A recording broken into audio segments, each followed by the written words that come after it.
सबसे पहले बात करेंगे, सुप्रीम कोर्ट आज करेगा अहम मुकदमे की समाअत।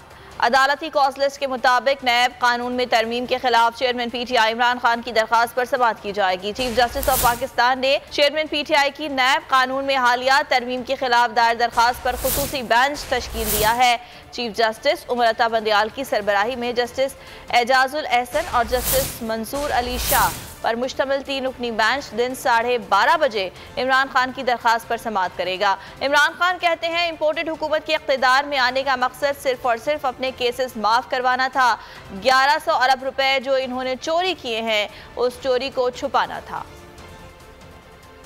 कि जो लोग इस मुल्क के एलीट हैं, अशराफिया हैं, कितने लोग हैं जो पैसे वाले, जिन्होंने बाहर फ्लैट नहीं लिए हुए, लंदन में फ्लैट लिए हुए, मुल्क से बाहर पैसा रखा हुआ है। ये क्यों रखा हुआ है? ये इसलिए रखा हुआ है कि बिलीव ही नहीं करते पाकिस्तान में। पैसे हमने अपने बाहर रखे होते हैं, जायदादें हमारी बाहर हैं, हम ईदें बाहर गुजार रहे हैं, अपनी छुट्टियां, इलाज सब कुछ बाहर कर रहे हैं, शॉपिंग बाहर है। कि क्यों आना चाहते हैं? और वो वाजे हो गया। आते साथ ही इन्होंने अपने करप्शन के केसेस माफ करवाने की कोशिश की। वो असेंबली से बिल पास करवा दिया, जो इंशाल्लाह मैं कल सुप्रीम कोर्ट में चैलेंज कर रहा हूँ कि 1100 अरब रुपए के, जब आप उसको एग्जामिन करें, 1100 अरब रुपए का जो पैसा इस मुल्क का चोरी हुआ है, जो ये लोग जो असेंबली में बैठे हुए हैं, इनका माफ होने जा रहा है। सब्सक्राइब करें और बेल दबाएं ताकि कोई खबर रह न जाए।